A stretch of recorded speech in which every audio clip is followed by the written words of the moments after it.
Como tudo na vida tem vantagem e desvantagem, não vai ser diferente com o Invisalign. Hoje eu vou te falar umas desvantagens de usar o Invisalign. Não quer dizer que é um aparelho muito ruim, não. Do contrário, é um aparelho excelente, tá ligado? Pode ser usado para milhões de situações, porém, tem umas situaçõezinhas que ele não é muito bem indicado e tem umas desvantagens para, enfim, para uso. Não sei se é desvantagem ou contraindicação, mas enfim. Paciente que tem algum, sei lá, algum transtorno de atenção, tá ligado? Que esquece, que não usa direito, que esquece das coisas. Esse é um paciente que não é muito indicado, tá ligado? Usar Invisalign. Por quê?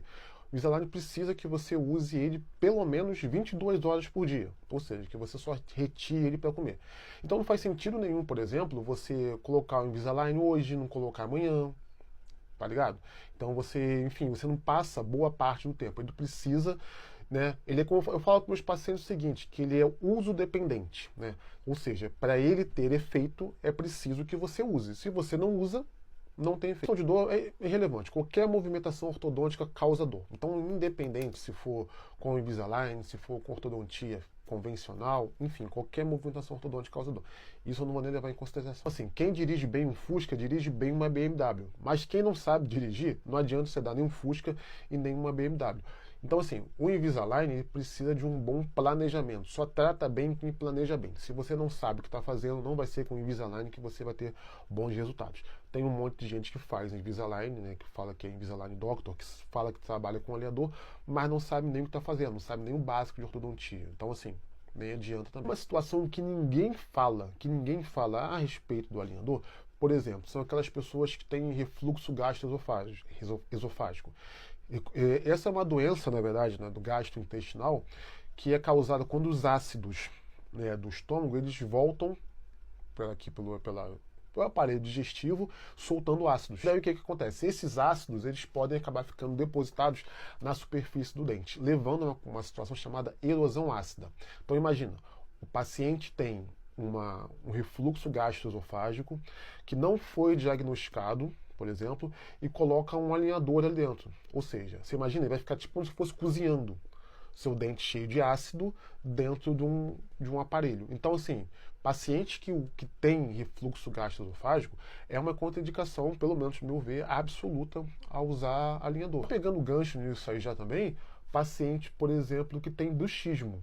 Né? Bruxismo é o hábito de ranger o dente. Então ele pode ser tanto em vigília, né? Pode ser tanto acordado quanto dormindo, ou até os dois. Então imagina um paciente, por exemplo, que tem bruxismo, que range os dentes vigorosamente, cara, ele vai colocar um aparelho desse aí, ele vai acabar, né, mordendo o aparelho. Então, assim, não tem sentido. E até a vida útil do aparelho pode ficar comprometida, porque ele está rangendo o aparelho de plástico, vai dar ruim. Pensando numa outra situação também, é a questão de quem tem problema na articulação temporomandibular, né, na ATM. Isso é para qualquer aparelho, tá? Quem tem problema de ATM, que está em crise de ATM, não deve. Se usa aparelho, tem que dar uma parada, ou se vai colocar, tem que avaliar direitinho. Primeiro que aparelho não trata DTM, então a gente começa por aí. Mas, cara, quem tem DTM pode acabar dando uma agudizada no caso, né? Então, assim, também é meio que uma desvantagem. Paciente, ó, que fuma também. Cara, você tá usando um aparelho de plástico na boca. Você vai fumar? Tem sentido, né? É verdade, né?